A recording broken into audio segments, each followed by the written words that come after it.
color the spines blue so that when they're inside of a desk, or if they're on a shelf, or in their cubby, this is what it's going to look like. So color your notebooks a specific color that relates to your subject. So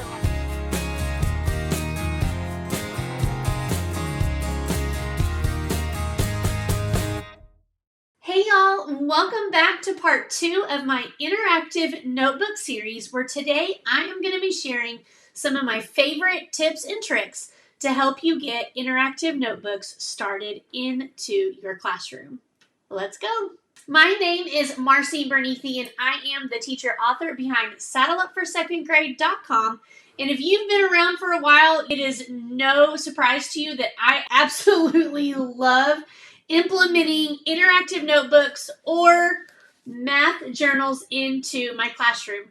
When you hear the phrase math journal, math notebook, interactive notebook, it's essentially kind of all the same thing. So if you hear me use multiple terms, just know that I am referring to the same thing. If you missed part 1 of my interactive notebook series, where I talked about how to set up your journals with your students to use, I shared how to add an extra pieces tab, adding a bookmark, and just some things to make using journals in your classroom easier. So make sure to check out part 1, getting started with interactive notebooks.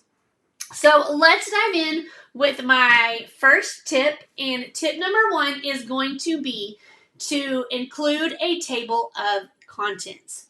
Now, when I say this, I'm also going to do some hashtag real talk here with you guys, because I know what it's like to be in the classroom. I know what it's like to try and implement math journals or interactive notebooks into your classroom.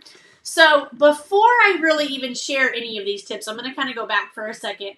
I want you to go into this journey with having very realistic expectations. You know your students, you know what they can handle. And so there have been some years where I have implemented a table of contents, and then there's been some years where I have not, simply because it was just too much for my kids. That was something that they could not handle. But I also work with primary grades, so first grade, second grade. The 1 year when I taught first grade, trying to keep up with the table of contents was a big challenge for them.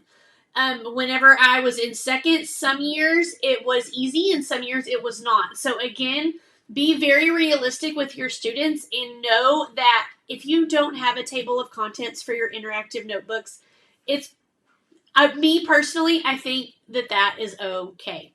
But I'm going to show you a couple of different examples of how you can add a table of contents to your math journals if that is something that you would like to try.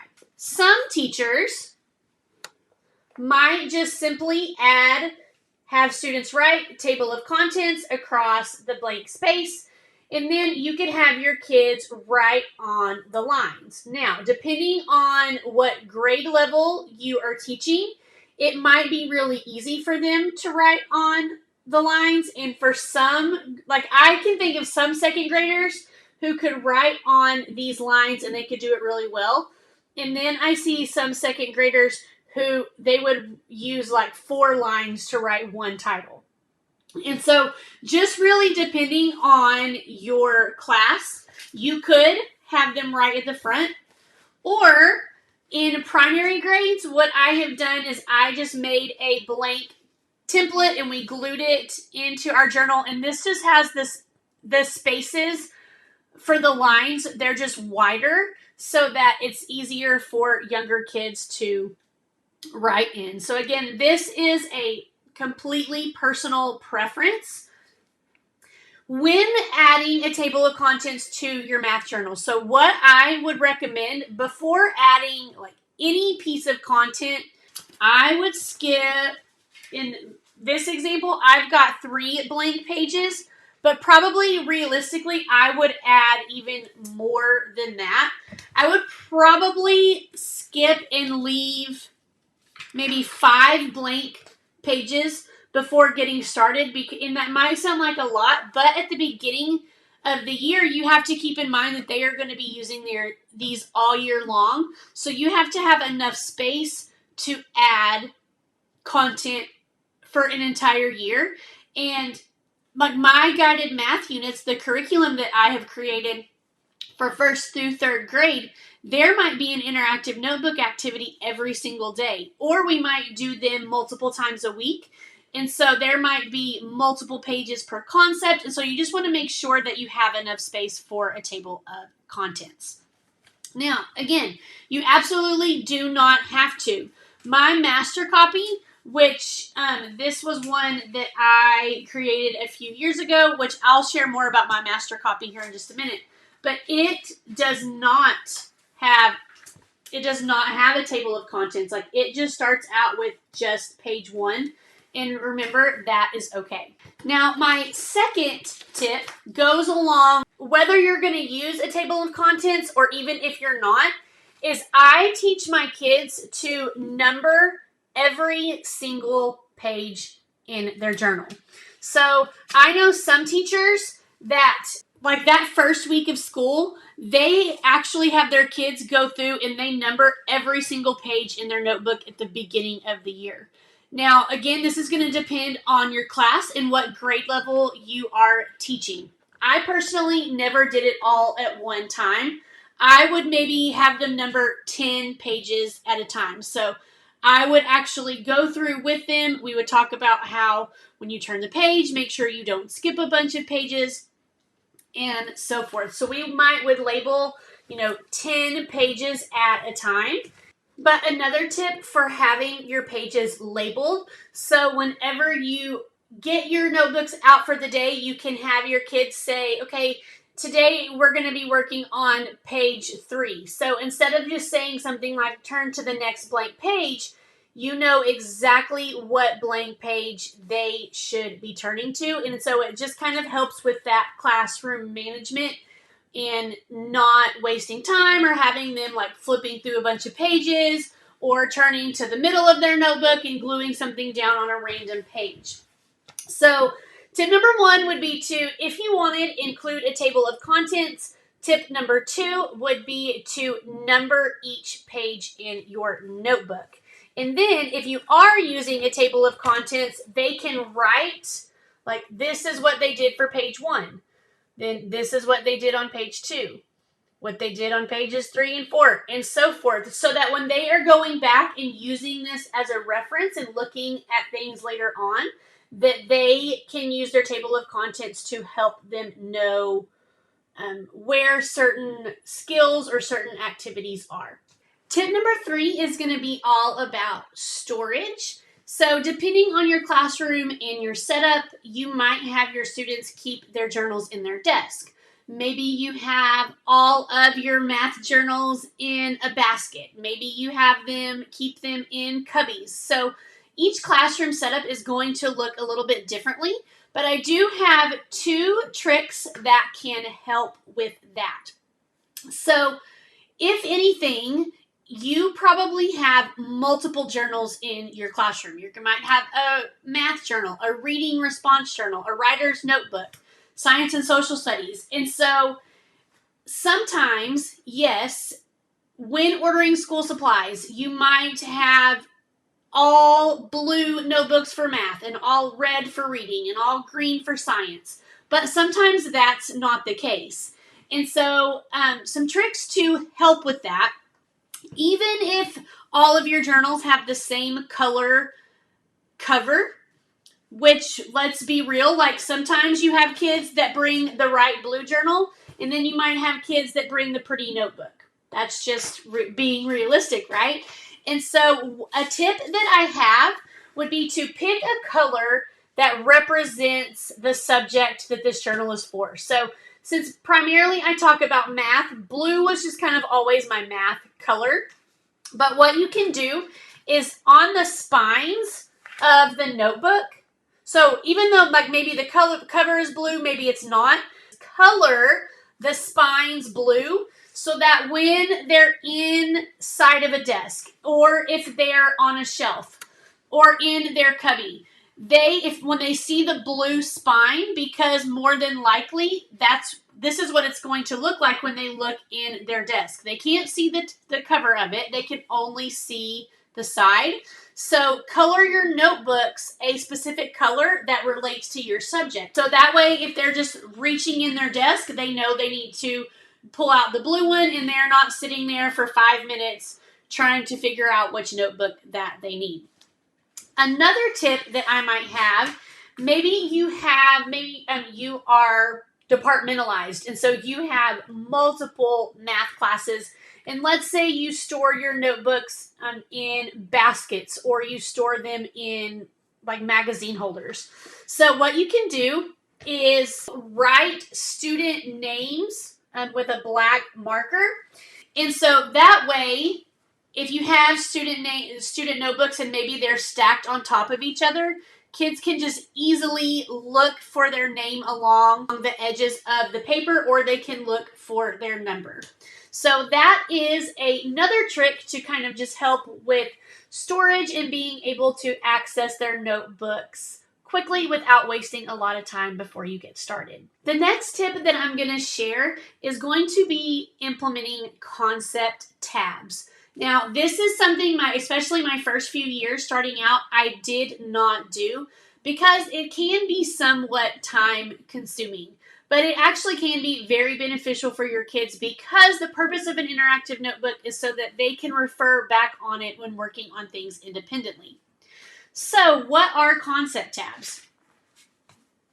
They look something like this. They don't have to be cute and fancy, but they are just tabs or bookmarks that are sectioned off for each concept that you are working on.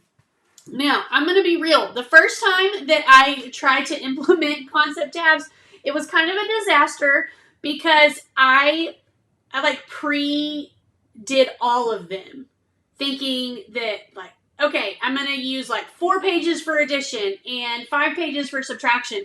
And that ended up being a hot mess because realistically, I didn't know how many pages I was going to need for each subject. And so if you are going to use concept tabs, I do not recommend adding all of them at one time. I add them at the beginning each time a new concept is introduced. So, for example, with this one, and this is going to be my teacher hard copy example. If I was to flip to this tab here, comparing numbers, so when I open it up, there is an activity on comparing numbers. And then all of the pages after that relate to comparing numbers. So everything behind that tab relates to that concept. Again, this is 100% teacher preference. I personally say you do not have to do it. If you would like to, what I recommend is some teachers I have seen have printed theirs and then they laminate them. That was too much for me. So what I did was I just printed mine on heavy duty cardstock. And they typically, they're going to get bent and things like that, but I never really had issues with them tearing or things like that.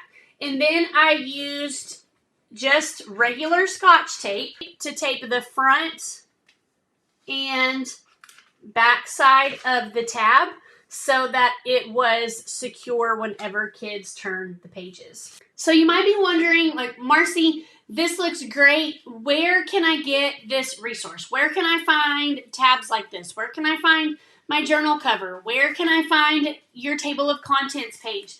And so at the time of this recording, this is not an available resource in my website store or on TPT simply because these were things that I used in my own classroom and I just didn't have them put in any unit, but that is something that I am working on. So at the time of this recording, it is not available, but as soon as the resource is, I will add the link to the description of this video for you to be able to check it out. All right, tip number 4 is going to be to prep materials ahead of time if possible.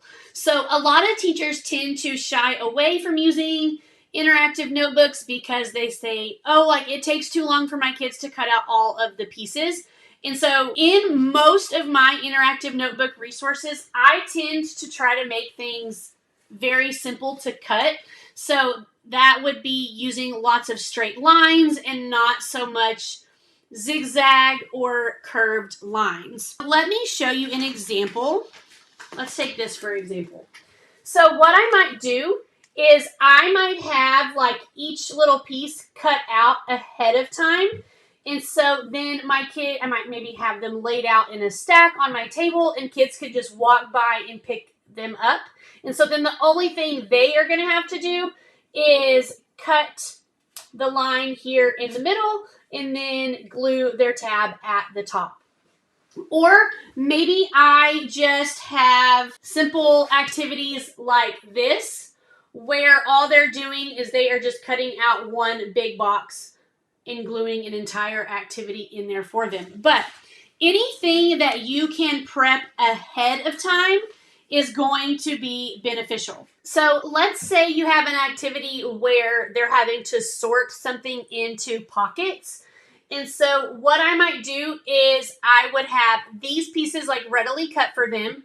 And then actually inside the pocket, so I'm not going to have all of these little pieces cut out. I'm going to leave them on the sheet for students to cut out. Any extra pieces that they have, or if they don't finish in time, that can go in that extra pieces pocket. And then they just slide it into. Now, if it's an activity that's going to have multiple pieces like this, or maybe it's an activity where they're cutting pieces and they're having to sort it into pockets, I typically will not pre-cut those for them simply because with multiple pieces, I don't want things to get mixed up and I want kids to be able to make sure that they have all of their pieces. In situations like this, I try to just keep the activities where they just have simple lines to cut so that it's not taking up too much of our classroom time. Now, tip number 5, when it comes to gluing activities into your notebook, I have 2 suggestions. One would be use glue sticks, not white glue.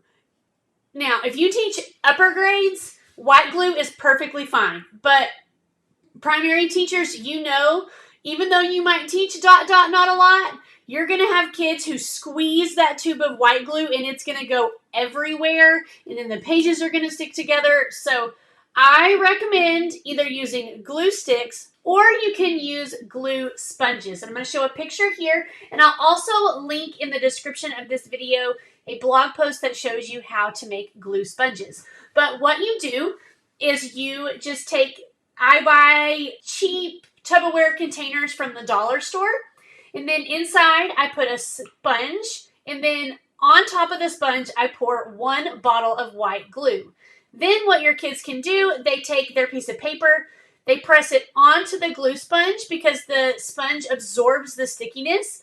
And so then they press their paper onto the sponge and it just puts the perfect amount of glue onto the back of their notebook for them to glue into their notebook so that you don't have so much stickiness and pages are not sticking together as much. My next tip is going to be to use something called tidy tubs.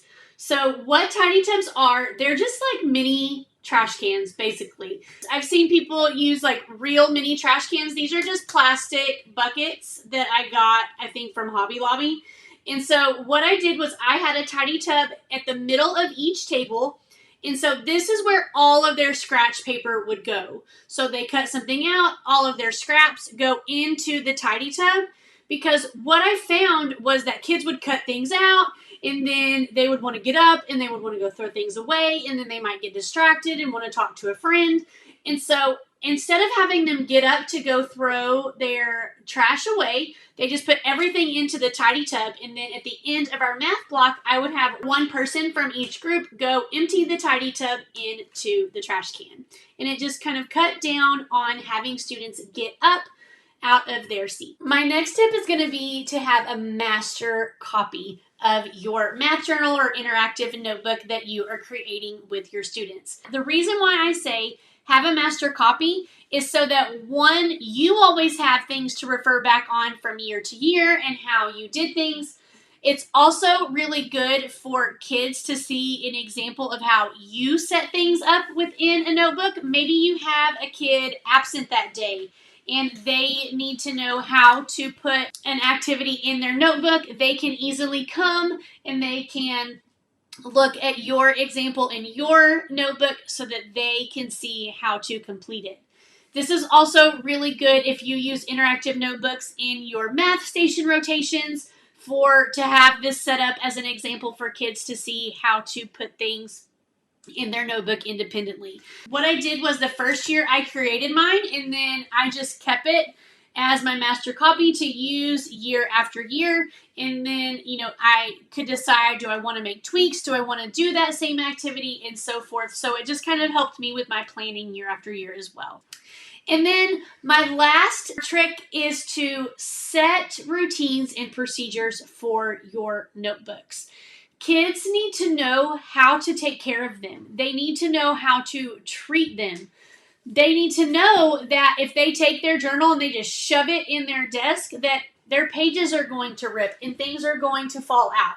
So when you're first implementing journals into your classroom, make sure you are teaching them routines and procedures with how to use them. Model how to put them up correctly. Model how to put them up incorrectly.